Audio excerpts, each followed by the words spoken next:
Makanya saya bilang datang ke Banyuwangi, Anda baik-baik saja, sopan-sopan saja, yang ramah, nyopong Banyuwangi, udah selesai. Aman. Karena apa? Mohon maaf, Banyuwangi orangnya apa? Jahil iya. Ganggu ngobrol begini, dipelintir pakai merica, Anda kemudian terjadi orgasme, bisa. Bisa, buat merangsang ya. Namanya apa ya? Saya tahu pakai merica ini bisa meledak, kaget dan sebagainya dan sebagainya. Loh itu ada. Berarti meledak itu bisa orgasme berarti ya?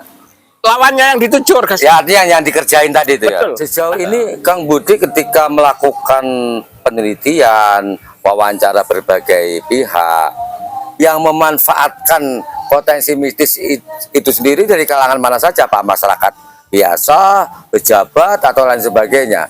Ada nggak bisa disebutkan? Kemarin sempat ramai nih Pilkades itu. Ada nggak mungkin mereka memanfaatkan itu? Banyak, Mas. Saya bilang karena ini sudah menyentuh ke semua sektor kehidupan, ya termasuk dunia politik tadi.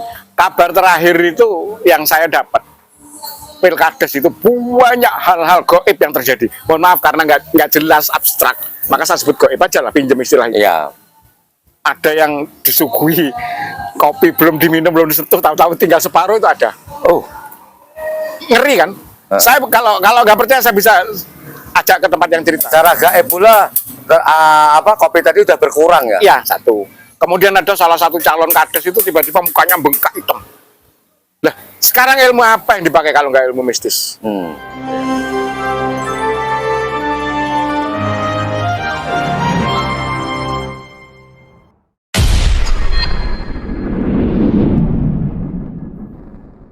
Assalamualaikum warahmatullahi wabarakatuh. Pemirsa netizen dimanapun Anda berada, kali ini jumpa dengan kami dalam sebuah acara ngobos di Kampung Acelak. Nah, Bang Budi, ngobos di Kampung Acelak. Ngobos itu sebuah singkatan. Iya. Ngobos itu ngopi bareng, obrolan santai. Nah, sedangkan Acelak, aliansi cendekiawan lari kampung. Artinya apa? Orang-orang kampung itu orang-orang cendekia, orang pinter aja begitu. Nah, di Kampung Acelak sendiri itu ada sebuah tradisi yang disakralkan, yaitu ngopi. Ngopi sendiri itu punya sebuah filosofi, namanya ngolah pikir. Ya. Mari kita ngopi dulu. Nah, Keren. ya, jadi ngolah pikir. Kita dengan ngopi kita kan merasa penyar, ya kan? Kemudian ini harus paruh, entekakan weh. Oke, pemirsa, kali ini saya kedatangan seorang narasumber yang aktif awalnya sebagai seorang jurnalis yang kemudian intens melakukan sebuah penelitian, Kang Budi ya. Karena Kang Budi ini merupakan terah dari dinasti Using, makanya ada sebuah ketertarikan itu kepada Usingisme, kan gitu kan. Nah, di antara yang menarik adalah Kang Budi ini backgroundnya ini seorang yang selalu memberikan atensi terhadap nilai-nilai budaya berbasis kearifan lokal. Nah, kita nggak salah memang kalau di Banyuwangi ini selalu diidentikan dengan hal-hal yang berhubungan dengan mistis. Nah, ini Kang Budi. Kang Budi, kita dengar ya bahwa orang luar Banyuwangi menganggap di Banyuwangi ini tidak bisa dipisahkan yang namanya mistis. Bahkan orang-orang itu takut mau masuk ke Banyuwangi, takut dengan mistisnya. Nah, sekarang karena Kang Budi ini aktif sebagai seorang penulis, seorang peneliti yang terhubungan dengan yang namanya kearifan lokal, apa yang Kang Budi ketahui tentang hal itu? Ya, terima kasih. Assalamualaikum untuk pemirsa. Gini ya, mungkin saya bisa ngasih pengantar ya. Sebetulnya yang namanya mistis itu nggak di Banyuwangi saja. Di mana-mana setiap komunitas masyarakat mesti ada hal yang bersifatnya mistis. Gitu ya. Cuman kenapa Banyuwangi menjadi terkenal? Itu pertanyaannya kan. Iya. Saya melihat fenomena kejadian tahun 98 itu semakin mengkristalkan pandangan orang bahwa Banyuwangi syarat sekali dengan itu, sehingga ditakuti. Ya. Kejadian tahun 98 semua masih ingat kan? Tragedi pembunuhan dengan dalih dukun santet. Isu dukun santet. Dukun santet. Isu loh ya. Isu ya. Nah, itu bagian saya bilang itu mistis yang kemudian asal dicomot kemudian jadi propaganda politik. Santet, orang disantet mati. Siapa bilang kalau yang untuk membunuh orang itu namanya sihir? Atau tenung ya. Dimanapun ada, bahkan di Amerika ada yang namanya voodoo. Ya, Ya. artinya terjadi di mana-mana, bukan Banyuwangi. Kemudian apa itu santet? Aslinya yang disebut santet itu ilmu pelet, ilmu pesona, bagaimana membuat orang tertarik. Sehingga orang dagang pakai itu, disarati supaya orang terpesona dengan dagangannya dan laris dan sebagainya. Termasuk gandrung, ada yang namanya ilmunya itu sensrem, juga ilmu pesona dan sebagainya. Jadi santet itu hal-hal seperti itu yang terjadi di Banyuwangi. Nah, hal-hal yang sifatnya mistis seperti itu, menurut saya ya, menurut pengamatan saya, itu terjadi di semua sektor kehidupan. Mulai kehidupan sehari-hari, orang berdagang, sampai masuk ke dunia seni, sampai ke olahraga, sampai ke politik, nggak bisa lepas. Dan saya bilang, kenapa seperti itu, Pak? Itu tradisi kok. Ya mungkin sekarang contohnya begini ya, kita ngomong sama anak-anak milenial, ngomong ngebong menyan dulu, ya ketawa, mereka nggak percaya sama menyan. Ya. Dianggap sirik malah itu. Tapi mereka nggak berani ninggalkan itu. Apa? Ya itu karena kultur, karena tradisi. Ya, nggak percaya, tapi ya, karena takut sama ini, wedi kualat dan sebagainya, dilaksanakan. Bagi saya, ya nggak usah dibahas ngobong menyan biro suwene menyan. Ya. Contoh sederhana. Ayo kapan-kapan kita cari perempatan. Kan masih ada orang yang buang kembang, Ya, buang duit. sampai sekarang. Sampai sekarang. Apa yang mereka percaya tentang itu? Tapi mereka nggak berani ninggalkan. Ingat, itu yang saya sebut kultur dan tradisi. Nggak perlu kita bahas. Kadang orang itu melakukannya bukan karena ketakutan, tapi karena takut ninggalkan tradisi itu. Nguri-nguri. Ya. Nguri-nguri. Nah, di Banyuwangi itu termasuk hal mistis. Maka saya pernah bilang, kalau ada orang sudah songkoan haji macam-macam masih sempat ngobong menyan, ya gak usah dibahas lah, masih ikut Ya. tradisi. Atau pakai parfum semacam japaron gitu. Nah itu sih satu. Kemudian kedua, Anda tanya tentang mistis, apa saja Pak? Ya banyak. Contoh tadi tuh orang mau buka warung, buka apa, minta syarat ke orang pinter supaya laris, kan mistis toh. Betul. Kan Ya. nggak di Banyuwangi toh. Ya. Di mana-mana. Di mana-mana ada itu ya. Dan sebagainya. Terus apa, nyangkut olahraga, ya cuman banyak hal yang kemudian dalam tanda kutip menyimpang. Ya, memang santet dan sejenisnya ilmu mistis Banyuwangi memang dalam menurut saya yang asli tradisi Banyuwangi bukan untuk membunuh, ya, tapi untuk memesona. Kadang ada yang kemudian entah dikombinasikan entah apa, kemudian ada yang untuk sedikit mencelakai. Artinya untuk menciptakan daya tarik ya. Betul. Sedangkan mencelakai itu merupakan bentuk penyimpangan ya. Betul. Atau Contohnya, penyalahgunaan ya. contohnya apa? Saya pernah menyaksikan ya, masih rame-ramenya namanya tabuhan caruk, angklung antar angklung. Itu tiba-tiba tukang kendangnya itu ngelombrok, lempiuh. Itu namanya, Terjatuh, ya. mohon maaf saya sudah nanya itu, nama ilmu yang digunakan itu ngerapuh. Perapuh ya. Kan mistis juga, Ya. sejenis ya, saya bilang mantra yang ditransformasikan menjadi sebuah akibat. Itu yang saya sebut dalam tulisan saya sowok. Ya, Sowok. Ben rodo ringan lah sowok. Kenapa itu terjadi gitu? Ya karena persaingan di masyarakat itu kan nggak kecil. Ya. Ya, nggak di sini tak di mana-mana. Maka ketika masyarakat menggunakan hal seperti itu, ya sudahlah, yang mau gunakan gunakan, yang enggak ya sudah. Kemudian pertanyaannya, hingga banyak masyarakat yang takut masuk Banyuwangi. Bagi saya, nggak perlu takut. Selama Anda tidak percaya itu, selama Anda sopan di sini, selama Anda bisa membawa diri dengan baik, ngapain takut masuk Ya, Banyuwangi? aman terkendali ya. Sedikit nyimpang ya. Katanya Banyuwangi gini. Saya hanya megang satu kata-kata bijak.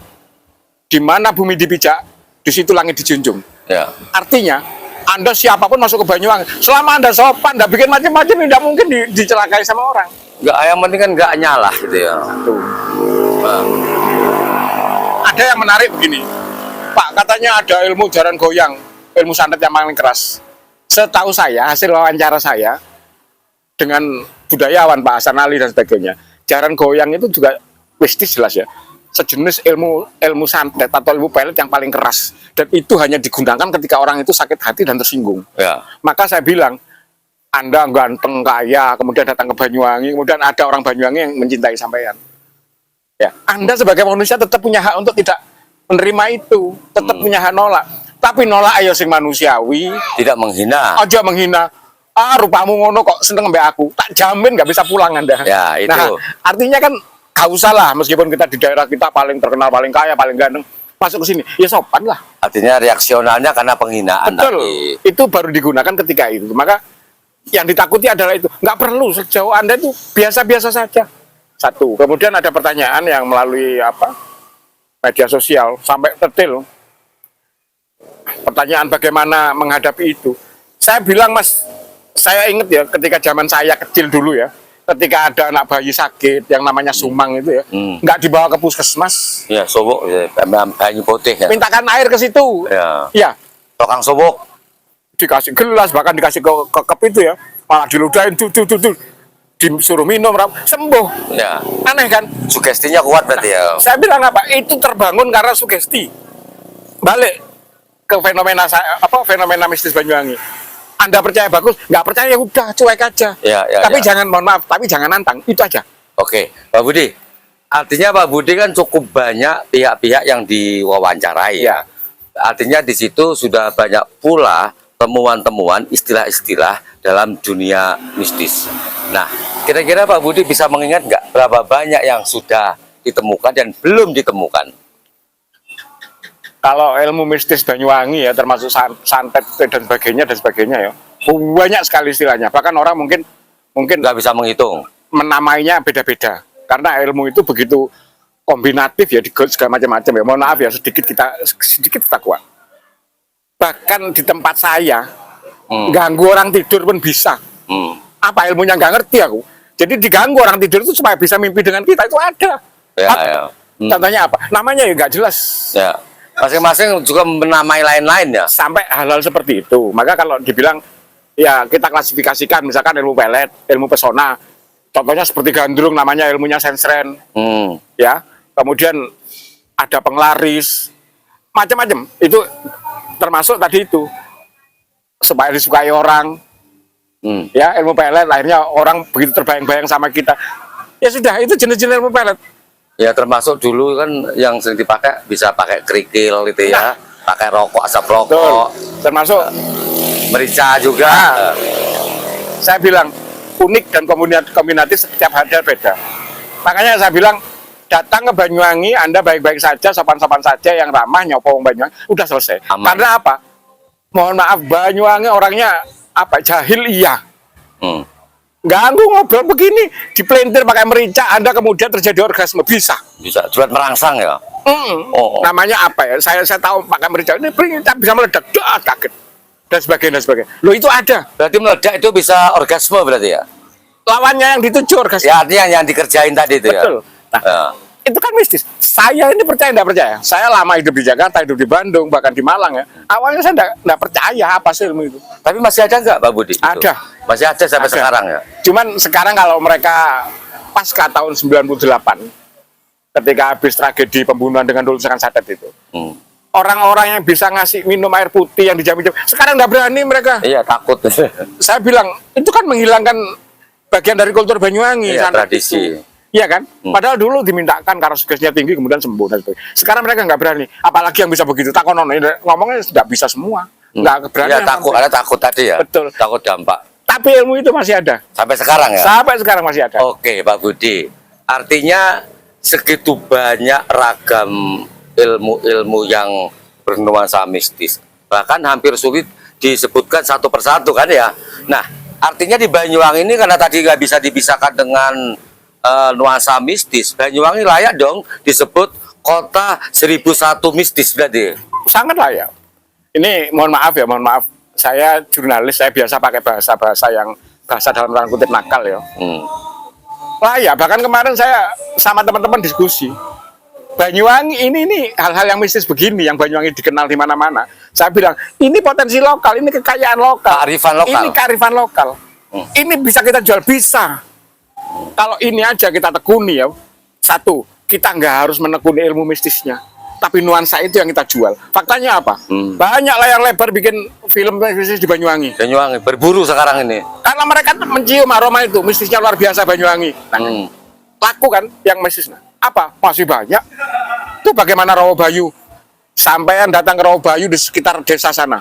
Tanya, sampean sering dengar gamelan nggak tengah malam? Ya.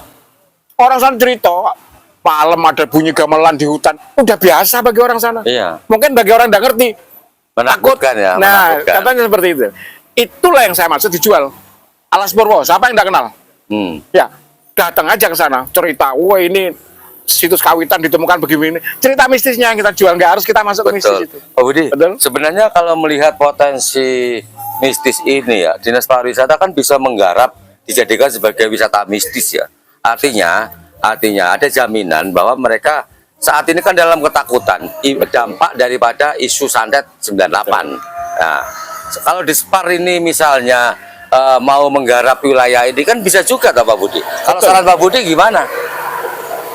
Itu menurut saya salah satu ide brilian. Kita sudah sampaikan sama teman-teman yang suka bikin paket wisata. Ya, wisata religi, wisata apapun lah. Diceritakan tempat-tempat yang angker. Mohon maaf kita tidak ngomong secara detail tentang kepercayaan agama ya. Sama lihat di waktu dodol.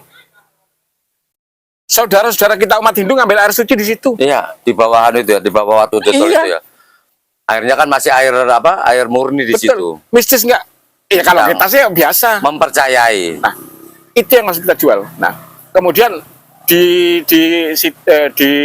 situs kawitan setiap hari raya Kuningan penuh orang Bali. Padahal di sana yang namanya pura ya nggak aneh. Kenapa? Dan sebagainya. Itu yang saya maksud. Nah, ketika itu bisa dikemas di konsep khusus, ya wisata religi, wisata mistis. Kenapa nggak laku? Orang sudah bosen kok wisata dengan keindahan. Nah, ini salah satunya juga di Ketapang, Mbak Budi. Itu kan ada sumber penawar. Ya. Itu orang-orang luar Banyuwangi itu datang mempercayai begitu saja. Nah, bahkan mengambil air itu sampai jauh-jauh dari Surabaya, Malang. Saya sering bertanya, kenapa Dinas Pariwisata tidak mengelola ini Betul. menjadi sebuah jujugan atau tujuan wisata Betul. mistis itu. Intinya itu yang mungkin ya kita ide dari masyarakat ya, termasuk ide yang saya sampaikan ini. Itu ide yang harus segera ditangkap. Banyuwangi kaya sekali dengan itu, ya. Banyuwangi kaya sekali dengan itu. Tinggal bagaimana mengemas seperti Pak Abdullah Swaranas Bupati kita yang lalu berhasil ngemas gandrung yang sudah hampir mati itu kemudian menjadi sangat terkenal di dunia, ya. Melalui Akhirnya Gandrung Sewu fenomenal. Bahkan sekarang Gandrung Sewu diambil sebagai salah satu event nasional. Itu kan Pak Anas berhasil. Nah, tinggal yang ini sebelum Gandrung terkenal, Banyuwangi sudah punya aroma mistis ini. Kenapa nggak dipaket? Terus kalau tanya caranya gimana? Ya ayo kita ngomong bareng, didiskusikan dong. Ya betul. Jangan eksklusif. Ya, mentang-mentang mohon maaf ya, mentang-mentang orang pariwisata paling ngerti, enggak. Ngomong sama yang lain. Dan saya pernah bilang, kalau ini dikemas hal-hal mistis ini ya, cukup bisa untuk mendatangkan tamu. Nggak perlu bongkar gunung mas kok. Betul, artinya itu sangat membantu terutama peningkatan perekonomian rakyat setempat. Sangat. Betul. Dengan catatan begini, kita ngomong mistis, bukan berarti kita harus menjalankan mistis itu. Ya, Kearifan lokalnya yang kita kemas, kemudian kita jual. Ini loh ceritanya Rawabayu begini, dulu ada pertapaan di sini hilang, bla bla bla bla. Cerita itu akan mengundang mereka. ya. Tapi sampai saat ini kan terabaikan itu. Sangat terabaikan. Sampai enggak tahu di Alas Purwo di pinggiran ada makam panjangnya 6 meter. Ya, Saya udah datang. Apakah itu makamnya manusia 7 atau meter, makam Jawa itu. kuburan Mbah Jowo? Mbak Jawa. Dan sebagainya. Masuk desa Kutorjo itu. Kalau itu dikemas, diceritakan jadi destinasi nggak Iya, jadi. betul. Iya. Tinggal bagaimana kita menawarkan sama orang. Makanya tadi saya bilang, orang mungkin estimasi image wisata itu ya. Sekarang bukan saja tempat keindahan, ada wisata petualangan yang sulit-sulit. Ya. Mungkin sekarang orang butuh penyegaran religi, ya mungkin hal-hal seperti itu ditawarkan. Ya. Itu kan semua peluang Ya, yang belum dikerjakan. Dan saya bilang, Banyuwangi gudangnya mas. Bahkan saya ngomong tentang hal-hal yang sifat vulgar, Banyuwangi nggak sembunyi, nggak perlu ke Alas Purwo, nggak perlu ke mana Rawabayu. Banyak di tempat, kota ya. aja, di kota Iya. saya tunjukin. banyak tempat. Mohon maaf ya, bagaimana seorang maestro tari dunia, saya punya dokumennya, mohon saya nggak sebut nama ya, ya datang ritual di Romo Sri Tanjung, Ya, datang ritual di Romo Sri Tanjung, itu kan mistis. ya betul. Nggak usah ngomong kita percaya atau tidak, kita ngomong pariwisata untuk kepercayaan. Tapi begitu mereka datang, masa arep tuku rokok nang Surabaya saya tuku rokok kan nggak mungkin beli di sini. Iya, otomatis semuanya kebutuhan makan, nginep, Nah, dan sebagainya. itu dampak. Maka saya bilang selesai perdebatan antara agama dan budaya. Selesai. Targetnya apa?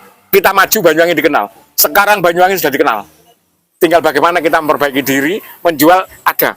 Ya. Contohnya aja eh, contohnya aja sekarang mulai banyak resto-resto yang ini ya sangat-sangat intens menjual makanan tradisional.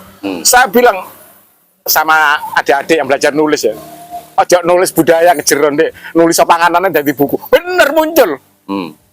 Bukunya Wiwin nih kalau Ya, rasa gitu. ya. Padahal di sini Mas, Macam-macam makanan sini khas. sop khusus Singonjuru ada, bahkan pecel pete itu ternyata berlainan antara sini dan sini. Semua makanan punya sejarah masing-masing. Lah lek restoran begini bisa bercerita tentang detail itu, orang akan mantep ngomong. Ternyata makanan ini nggak sembarangan gitu. Betul. Artinya semua orang bisa Nah, menikmati. itu harus dikonsep lagi, termasuk hal yang sifatnya mistis tadi. Ini kekayaan lokal yang belum disentuh, Mas. Sekarang ini masih menjual hal-hal yang sifatnya natural apa adanya. Ya, tapi selama ini kan kami lihat Dinas Pariwisata sendiri kan hanya menjalankan sebuah program, tidak menggali, Betul. tidak menggali. Padahal seperti yang disampaikan Kang Budi tadi itu kan sebenarnya itu kan patut untuk digali lebih dalam Betul. lagi, kemudian dieksplor kan begitu. Ya mungkin karena ya saya tahu lah birokrasi ya, mungkin ada keterbatasan anggaran, ada target dan sebagainya, kita memahami itu. Tapi ya tadi itu jangan eksklusif. Digandeng yang lain itu digandeng. Bahkan saya pernah bilang kalau perlu kampus itu ngundang tukang becak disuruh ngomong. Kan gak eksklusif namanya. Jangan Betul. mentang-mentang kampus. Kemudian orang apa ijazahmu SMA kok mlebu kampus. Jangan. Ya. Ternyata orang-orang otodidak itu pemikirannya jauh lebih tajam. lebih empiris lah, lebih Nah, empiris. Itu. saya bilang begini, sama dengan konsep pariwisata. Hmm. Dan mungkin saja orang yang selama ini ada di lingkup dinas pariwisata mungkin juga pengetahuannya pariwisata nggak sejauh yang kita bayangkan. Kalah dengan teman-teman otodidak. Nah, mungkin nggak sejauh yang kita bayangkan. Maka saya bilang jangan eksklusif. Diundang, dibikin acara apa? Ini sekarang medsos ini gila-gilaan untuk promosi. Misalkan teman-teman masa dikumpulkan, ayo cari lokasi yang indah dan bla bla bla. Ditemukanlah lokasi. Iya, bedah sebuah potensi. Bedah potensi. Pak Budi, sebentar. Kembali ke masalah potensi mistis tadi ya, yang begitu beragam. Sejauh ini Kang Budi ketika melakukan penelitian, wawancara berbagai pihak, yang memanfaatkan potensi mistis itu sendiri dari kalangan mana saja, Pak? Masyarakat biasa, pejabat, atau lain sebagainya. Ada nggak bisa disebutkan? Kemarin sempat ramai nih Pilkades itu. Ada nggak mungkin mereka memanfaatkan itu? Banyak Mas. Saya bilang karena ini sudah menyentuh ke semua sektor kehidupan, ya termasuk dunia politik tadi. Kabar terakhir itu yang saya dapat, Pilkades itu banyak hal-hal goib yang terjadi. Mohon maaf karena nggak jelas abstrak, maka saya sebut goib aja lah, pinjam istilahnya. Iya. Ada yang disuguhi kopi belum diminum, belum disentuh, tahu-tahu tinggal separuh itu ada. Oh, Ngeri kan? Saya kalau nggak percaya saya bisa ajak ke tempat yang cerita. secara gaib pula kopi tadi udah berkurang ya? Iya, satu. Kemudian ada salah satu calon kades itu tiba-tiba mukanya bengkak hitam. Lah, sekarang ilmu apa yang dipakai kalau nggak ilmu mistis? Iya. Nah, contohnya itu ya dari sektor itu dari sisi politis ya. Dari sisi yang lain. Ya, contohnya apa? Saya pernah dampingi teman ya. Sama kalau lihat penari gandrung profesional yang namanya pakai nama gandrung itu gandrung profesional. Kalau mereka anak-anak yang gandrung sewu itu namanya penari gandrung. Penari, Anak-anak ya. kreasi tari. Sama kalau lihat penari gandrung aslinya, gandrung terop itu biasa orangnya.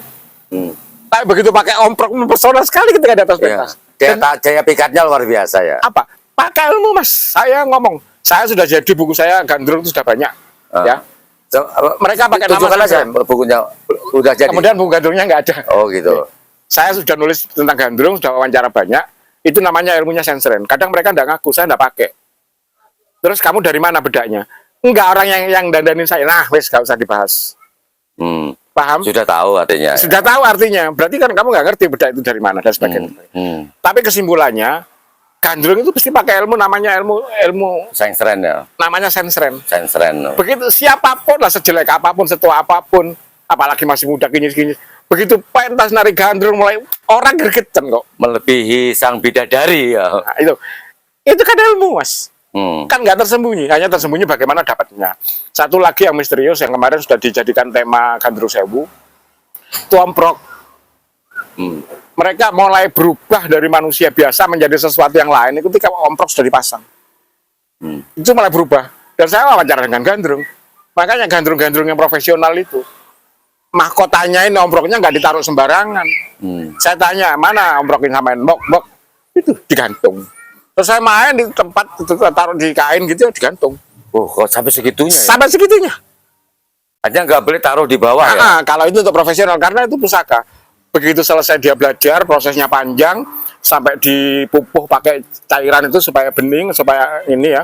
Terakhir di wisuda namanya meras gandrung. Meras gandrung. Habis meras gandrung itu dia dikasih omprok ini pusakanya. Maka dia dijaga Mahkotanya. Selain itu juga mesti ada ditunjuk pendamping yang bikinkan ilmu itu. Ada yang dilakoni sendiri, ada almarhum siapa dia itu, saya tahu namanya tapi nggak tak sebut. Itu dia ngomong saya menjalani sendiri ilmu itu. Oh gitu ya? Ya, ada lagi yang dibuatkan dan banyak yang dibuatkan karena nggak bisa. Oke. Kang Budi, kalau mungkin seorang penari gandrung profesional menggunakan mistis dengan sayang-sayang tadi itu hal yang lumrah karena dia butuh perhatian, butuh menghipnotis masyarakat untuk suka atau terpesona kepada dirinya. Nah, tadi yang menarik itu justru Pilkades juga menggunakan wilayah mistis. Selain itu, apakah tingkatan pejabat, misalnya ingin jadi pejabat, ingin jadi bupati, apakah juga memanfaatkan itu? Kemarin saya juga kepancing, mohon maaf kepancing ngomongan, sampai mohon maaf ya. Sekali lagi saya mohon maaf kalau salah. Tapi kalau nggak terima, saya siap bongkar. Begitu ya? Ya. Maksudnya bongkar gimana itu? Ya bongkar fakta itu, tapi nggak perlu lah. Bukan saya takut, malu mereka. Sebentar. Ini maksudnya, apakah memang ada di kalangan pejabat juga? Iya. Menggunakan fasilitas itu. Allah. Saya kemarin cerita kan yang kemarin sempat viral itu ya. Kepengen jadi kepala dinas ya, pakai nyembur nolong mano pendopo kok iya itu. Oh gitu. Bahkan ada yang DM, Pak Budi kalau ada apa-apa saya juga saksi Pak, wong saya tahu. Nah, terus gak usah dibahas. Saya hanya ngomong artinya nyata itu ya. Itu fenomena satu. Kemudian dunia politik praktis, Mas. Ada yang nyaut, saya belum sampai cari fakta ada yang nyaut.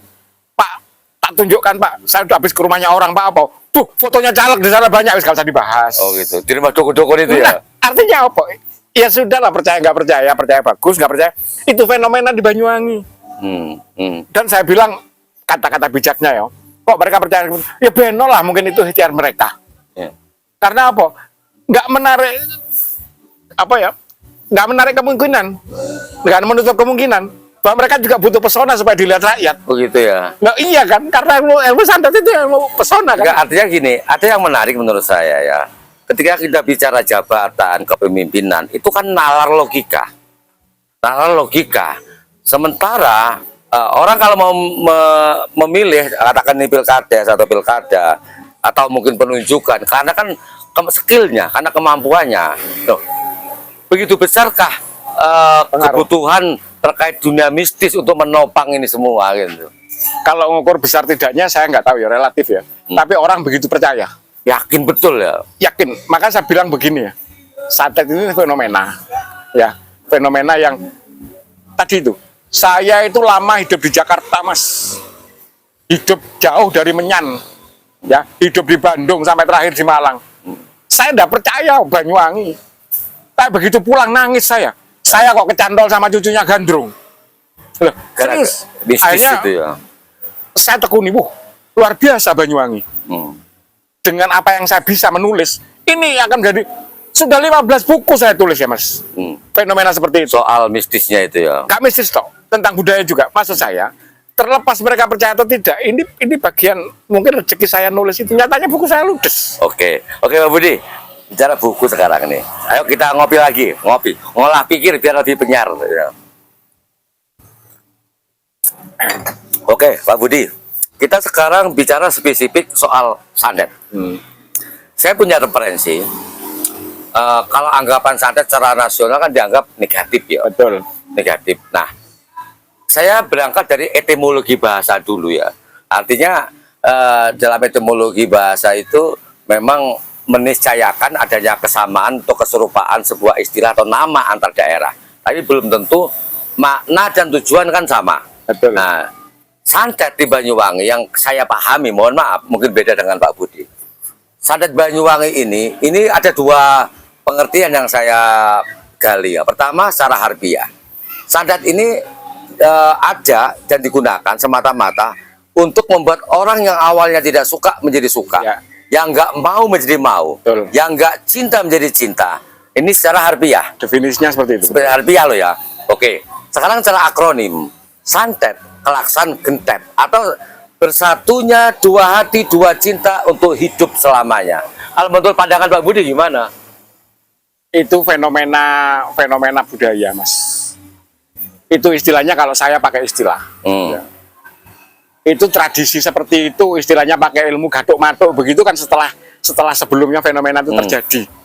Betul definisi sampean tadi itu santet, orang yang tidak suka menjadi suka, bla bla bla bla, itu betul definisinya. Kemudian orang mengasumsikan sendiri, oh lek ngono iku santet aslinya masih santet gantet. Ya, bersatu. Nah, dan sebagainya itu kan apa ya? Sesuatu yang muncul kemudian. Sampai ada yang saya mohon maaf, saya agak apa ya, miris juga sebutan untuk budaya. Untuk budaya, karena budaya itu bagian dari kesakralan masyarakat yang jangan diartikan sesederhana mungkin. Ya, Jangan sempit. Contoh apa? Ada yang nyebut seblang itu artinya sebelah hilang. Ya Allah, di balik upacara seblang itu loh, jeru saya belum selesai buku saya. Kok main ditulis sebelah hilang? Filosofinya ya. Nah, artinya boleh digunakan apa ya, istilah gatuk-matuk, tapi jangan sesederhana itu. Ya, tapi kalau santet dan sebagainya banyak mengartikan. Tapi gini Pak Budi, apa namanya, bolehlah dikategorikan gatuk-matuk ya. Tapi bukan berarti tanpa alasan santet, kelaksan, gentet. Mungkin masih ingat orang-orang tua kita dulu, ketika anaknya, laki-lakinya sangat cinta dan saling mencintai dengan calonnya, dengan pacarnya, ternyata pihak orang tua, pihak perempuan itu nggak mau, laki-lakinya kemudian diberitahu oleh orang tuanya, kadung sida iki wong lanang beneran, kadung mulunggo apik salawase, ida bener-bener demen temenan, santetan biain wis. Artinya di sini ada sebuah alur ya, dari yang awalnya yang nggak suka lingkungan dan sebagainya. Sepakat nggak jika santet itu sebenarnya mengajarkan cinta dan kasih sayang? Iya, bisa. Bisa. Begini, itu saya ngomong fenomena ya. Sedikit saya balik lagi sebentar ke namanya akronim tadi itu ya. Akronim ya. Santet itu mesisan gantet, mesisan tempuk. Dan ada yang terbalik. Kelaksan gentet. Ada yang terbalik. Apa? Mesisan bentet. Mesisan bentet ya. Mesisan pecah. Ternyata santet itu juga untuk memisahkan orang. Itu yang berarti faktor X yang penyalahgunakan berarti ya. Tetap ilmunya sama. Ilmu sama. Iya kan? Karena pelakunya orang sama. Saya ngomong kertas dimasukkan ke air, tiba-tiba ada galer gini tuh, sengket dengan nyobek. Wis mulio dan sebagainya, bla bla bla bla bla. Pulang bener-bener bentet. Nggak lama bener. Nah, saya bilang itu jahatnya ilmu itu yang disalahgunakan tadi itu. Padahal dasarnya santet satu. Kemudian kalau balik ke fenomena bagaimana santet ini mempersatukan, iya. Tujuannya bagaimana membuat orang nggak suka menjadi suka. Yang gak cinta dari cinta. Iya. Tapi ya sebagai manusia, mosok kita dipaksa nggak suka untuk suka. Ya. Tadi itu kata-kata bijak yang harus kita gunakan di Maman Bumi bijak, dibijak di situ langit dijunjung. Artinya kalau sampai jauh-jauh datang ke Banyuwangi disukai orang Banyuwangi, ya ngomong ya tetap Anda punya hak nggak seneng, tapi yo sing apik lah ngomong. Jangan menolak dengan kata-kata kasar atau Contohnya ada, mohon maaf saya juga ngalami ya dulu ketika muda saya ini bandel. Saya ditantang, berani kamu ke rumahnya itu, tak datengin. Tak datengin. Rumah orang situ apa ya? Dukun apa? Enggak, oh bapaknya wangkerus, bla bla bla, berengosan. Saya waktu Tambeng, datang. Saya terang-terangan di rumahnya ngomong seneng sama anaknya. Tapi jawabannya, masuk. Apa jawabannya? Ini mungkin yang jadi contoh ya. Mas, sabar mas. Mudah-mudahan kita berjodoh. Jawabannya itu? Iya, kalau kita berjodoh, apapun yang terjadi besok kita ketemu. Ya Allah. Padahal terkenalnya kasar ya, terkenalnya. Betul. Terkenalnya bapaknya angker dan sebagainya. Jangan, ini saya ngomong sama anaknya. Bapaknya dengerin ternyata. Sampai akhirnya nanya dia. Anak sopo kari kendel itu. Gak marah. Pendekar berarti. Iya. Ya bener kok. Lah bener. Nah itu. Dia tetap nolak saya. Tapi halus ya. Tapi dingin ke hati. Berdoa saja mudah-mudahan kita ditemukan di hari belakang. Enak kan? Katanya bisa punya harapan karena semuanya Tuhan yang menentukan. Gak raimu ini demen ambisun. Nah. Akhirnya wah awas sih loh. Nah akhirnya kan beri pelajaran. Diberi pelajaran itu, mohon maaf. Dimanapun saya kira. Hanya kalau di Banyuwangi orang membalas dendam dengan ilmu-ilmu yang seperti itu menjadi fenomenal. Makanya saya bilang di Banyuwangi, gak usah takut lah. Takutlah kalau Anda berbuat. Tadi itu saya ini contohkan ya. Menghinakan orang ya. Banyak saudara-saudara dari Batak yang hijrah ke Banyuwangi banyak. Sama saya ngomong, kalau Anda di daerah sampean sana, di Batak sana ngomong lemes, ya diketawain orang. Iya. Karena nadanya sudah keras. Tapi kalau di Banyuwangi sama ngomong keras, dibilang marah. Apa sekarang? Malah pinteran bahasa osing dia daripada saya. Iya. Saya tanya, Padahal mana Batakmu? pendatang, ya? Mana Batakmu? Hilang Hilang. wis. Gitu. Anu lebih apa? Dia menyesuaikan. Dia ngomong osing. Adaptasinya kuat berarti ya. Lah, nggak perlu kita harus belajar bahasa. Enggak, ya biasa, ada Batak-Batak. Ya cuman adanya dikurangi kalau ngomong sama orang-orang Banyuwangi. Contohnya begitu. Karena apa? Orang Banyuwangi biasa ceplos-ceplos, luwes. Gak biasa dibentak orang dan sebagainya dan sebagainya. Kita harus pelajari lokal. Contohnya, dulu saya ketakutan ke Madura. Apa terkenalnya? Oh, salah bacok kan begitu. Iya. Asumsi orang kan. Saya datang ke Madura. Ya Allah, orang-orangnya Baik-baik padahal. seduluran. Kuat padahal sana itu. Masya Allah, kalau kita sudah bisa bersaudara orang Madura, Masya Allah, apapun dikasih. Mas Budi kapan kesini? Dulu saya ketakutan. Sudah dewasa ini. Wedi. Karena apa? Yang saya tangkap. Wih, Madura keras. Sini-sini dibacok. Ya. Image yang keluar Image ya. itu yang keluar itu nggak sama dengan kejadian. Samaan masuk ke Madura, bagus. Ya kecuali sampai nyala di Madura tahu-tahu nantang orang. Ya itu sama bagus. dengan isu santet tadi itu ya. Pak Budi, bicara isu santet. Pak Budi kan pernah bikin buku Pak Budi. Jadi Pak bisa tunjukin Pak. Santet kejadian tahun 98 itu adalah apa kejadian politik sebetulnya ya, politisasi yang digerakkan dengan bahan mesiunya jadi kultur Banyuwangi. Santet itu ilmu pelet bukan untuk bunuh. Kalau bunuh sampai ke Amerika pun ada namanya sihir, ada voodoo dan sebagainya. Kenapa? Fakta bahwa itu politis, ya. Sampai ke lembaga keagamaan seperti Nahdlatul Ulama pun bikin tim pencari fakta. Pertanyaannya apakah selesai kasus itu? Nggak akan pernah selesai. Karena apa? Saya diskusi begini dengan teman-teman Jogja. Pak, bagaimana penyelesaiannya? Loh, mana penyelesaiannya? Sampai sekarang gantung. Nggak ada ya. Bahkan Nahdlatul Ulama mau menurunkan tim. Mereka punya data. Endi? Pasca santet itu, sing dihukum siapa yang penjara? Ada kades yang dipenjara karena memberi surat pengantar, karena ketakutan. Ya. Mereka dipenjara. Apa? Ya sini fenomena politik. Jangan terulang lagi. Ya, nah. Dan alhamdulillah kejadian itu sedikit nggak banyak, sedikit terekam dalam buku saya Politik Santet. Bagaimana kejadian-kejadian itu. Bahkan kesaksian seorang wartawan, teman wartawan yang saya tulis, temannya udah tahu. Pertama menemukan kasus santet itu. Kok ada yang janggal, ada yang gini, bla bla bla. Oke lah. Sampai rame. Kemudian ketika itu dikenalnya bukan kasus santet, kasus ninja. Ya. Katanya yang bunuh pakaian seperti ninja, habis Hitam-hitam. bunuh hilang. Kemudian orang berasumsi, jangan-jangan bukan ninja. Apa? Orang terlatih. Ya wallah alam, kita Ya. nggak ngerti. Nyatanya di tangga saya sana, ya, yang membunuh rame-rame itu tetangganya sendiri. Kenapa? Ya, mohon maaf ya. Saya hanya bilang kejadian 98 di Banyuwangi, tragedi pembunuhan dengan isu dukun santet, itu ada kegiatan politis. Yang nyeting adalah orang-orang brilian, orang untuk kepentingan politik. Karena dalam buku saya sudah berani ngungkap, buku saya sudah 2016. Ya. Kasus santet di Banyuwangi itu menjadi entry point menumbangkan rezim Orde Baru. Selesai. Ya, selesai itu. Oke, coba. Masuknya kan dari Banyuwangi. Oke. Pak Budi, yang pesan dalam buku Politik Santet ini apa yang paling esensial? Menarik pertanyaan itu. Saya hanya bilang kalau ada teman dari luar kota beli, Mas, ini dinamika politik Banyuwangi. Dan nyatanya mereka masih beli, mereka baca, kemudian mereka berkomentar, Pak, bagus Pak. Dan fenomena ini terjadi di mana-mana. Ya. Ya, fenomena politik itu terjadi di mana-mana. Seperti di Banyuwangi. Pertanyaannya, kenapa cuma Banyuwangi yang berani ngungkap ini? Gitu. Ya, betul ya. Jadi ini dinamikanya. Bagaimana seorang atasan nyandera bawahan, dalam tanda kutip nyandera, kamu kalau nggak nurut saya tak laporkan. Artinya paket ya. Detail, Mas. Mohon maaf ya, mohon maaf. 99% ketinggian lah. 90% pelakunya masih hidup semua, bahkan menjadi tokoh. Kalau buku ini tak tulis tidak benar, saya sudah digugat di muka hukum. Ya, padahal di sini mengungkap fakta ya. Dianggap kan penyemaran. Ya. Mohon maaf, ada yang jadi dosen. Sampai mahasiswa tanya dosen, iya Pak, ya sudah, artinya betul. Dan mohon maaf, karena mungkin keberanian saya nulis buku ini, saya dapat poin lah bagus dari teman-teman membaca. Berapa eksemplar sudah yang Nggak terhitung Mas, ini sudah penerbit kedua. Penerbit pertama sempat miss, hilang karena ternyata setelah ditelusuri oleh teman saya sempat ada ancaman dari orang Banyuwangi. Kemudian lama nggak terbit, nggak bisa nyari buku ini. Ketika bedah buku di Malang, saya dihubungi ada yang menghubungi saya, Pak, bisa saya terbitkan, bla bla bla bla, akhirnya terbit. Yang terakhir tok, ya, terakhir tok, itu sudah hampir 1.000, Mas. Ber-1.000 ya. Ya.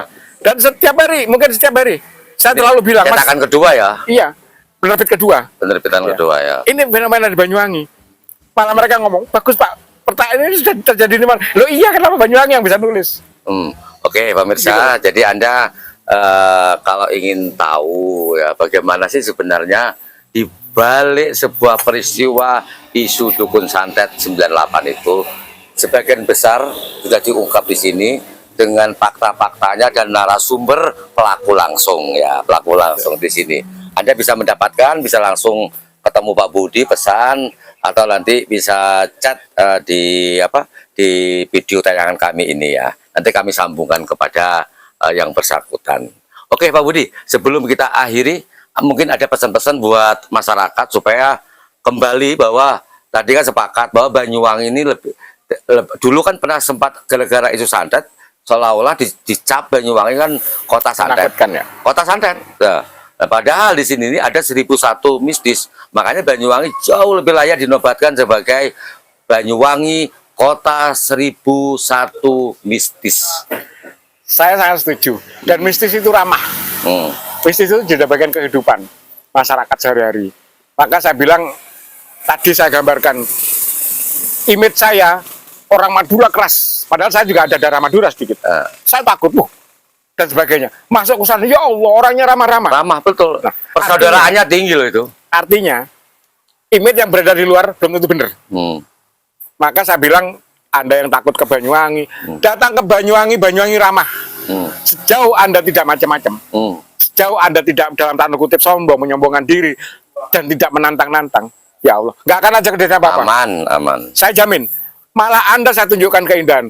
Bagaimana orang berebut ngambil air di Sumur Sri Tanjung. Menarik kan untuk ditonton. Iya. Bagaimana orang begitu masuk ke Alas Purwo selalu dipesan oleh petugas. Nggak usah ngambil apa-apa, sepenting begini dan sebagainya. Itu kan mistis. Ya. Ya. Ini menjadi sugesti nanti itu. Menjadi keindahan tersendiri. Anda punya pengalaman masuk ke dunia-dunia angker tanpa harus ketakutan. Dan saya siap, kalau saya diperlukan, saya siap nganter. Dan Banyuwangi sekarang sudah meledak seperti ini.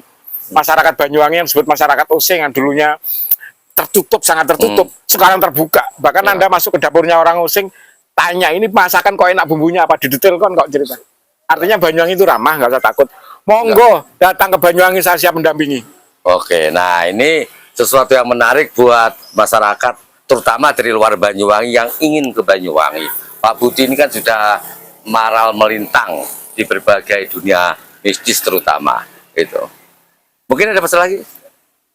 Saya kira itu, dan satu hal yang mungkin saya pesankan, nggak usah diperdebatkan antara masih hidupnya dunia mistis. Sekarang sudah zaman milenial, zaman digital. Saya bilang, kalau kita ngomong mistis, kita nggak harus terjun ke dunia hal-hal yang bersifat mistis itu. Kita cukup mengerti tentang dunia itu dan kita anggap itu sebagai kekayaan lokal. Sebagai kearifan lokal. Satu contoh, apa bisa Pak itu divisualkan? Sampean tahu tarian yang judulnya Jaran Goyang. Tarian itu perwujudan dari cerita yang beredar dari masyarakat diciptakan menjadi tari. Ketika ada tarian Jaran Goyang ditampilkan, bagaimana perempuan digoda sama laki-laki, perempuannya ngenyek, tidak mau, kemudian disemburi, kemudian katut. Itu fenomena santet. Ya, artinya itu merupakan apa ya, semacam penjelmaan ya, penjelmaan itu. Maka sekarang zamannya kita nggak harus bagaimana santet, kemudian kita belajar bagaimana mantranya, bagaimana nyantet orang. Nggak perlu, kita mempelajari itu pun kita bisa berkarya dari itu. Artinya contoh nyata, salah satu wujud daripada mistis itu tergambar dari tarian Jaran Goyang. Seperti Suwuk ini pernah sama teman-teman muda, kemudian ini gurit puisi ya, diterjemahkan menjadi bentuk gerak teater, laris sampai saya diwawancara rektor. Berapa banyak buku sudah yang belum digarap ini? Saya sudah alhamdulillah sudah menyelesaikan 15 buku, kebanyakan tentang budaya, politika sedikit karena keras. Dan sekarang sudah menyelesaikan, ada 3 buku yang saya selesaikan, mudah-mudahan dikasih kesehatan umur panjang supaya selesai. Salah satunya bagaimana ritual adat Seblang itu ternyata mistis sekali. Upacara adat Seblang di Olesari itu adalah tempat silaturahminya antar makhluk, antar dimensi. Ya, lintas dimensi. Maka buku saya berjudul Silaturahmi Antar Dimensi. Mudah-mudahan jadi. Menarik itu. Ya, oke. Pak Budi, saya setelah mendengar penalaran Kang Budi, terus cara sudut pandang, terus pemikiran. Artinya di sini merupakan wilayah-wilayah cendekia, Pak Budi. Makanya sebagai bentuk kebanggaan saya kepada Pak Budi, ada sebuah kenang-kenangan. Nah, ini kenang-kenangan di Kampung Aclak itu ada sebuah kaos yang dikeramatkan, Pak Budi. Jadi orang kalau sudah menggunakan kaos ini, dia otomatis akan tersugesti juga sebagai cendekiawan. Nah ini mau dipegang nih Pak Budi. Nah ini bunyinya Aclak Pak Budi.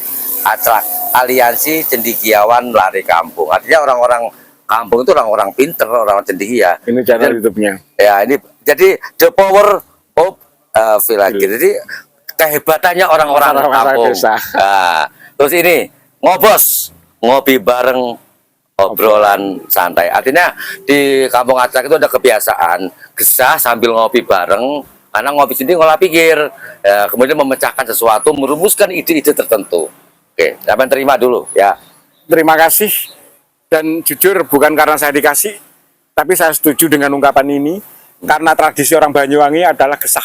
Gesah ya. Melahirkan yang namanya omong kelamong. Kemudian nyambung. Ya. Dan kemudian tradisi ngopi sudah saya jadikan buku juga, diplomasi kopi. Bagaimana orang desa itu kalau apa umumnya lah, ya kalau sudah dijak ngopi itu berarti ajakan buat forum.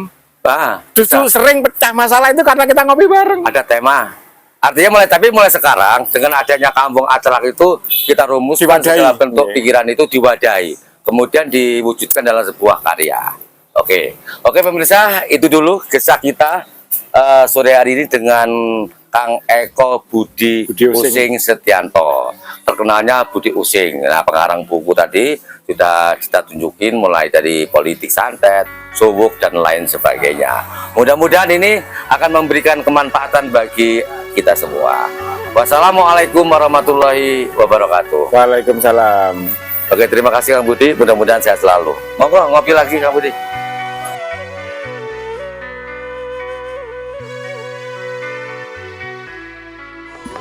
Iki tutu Aclak senja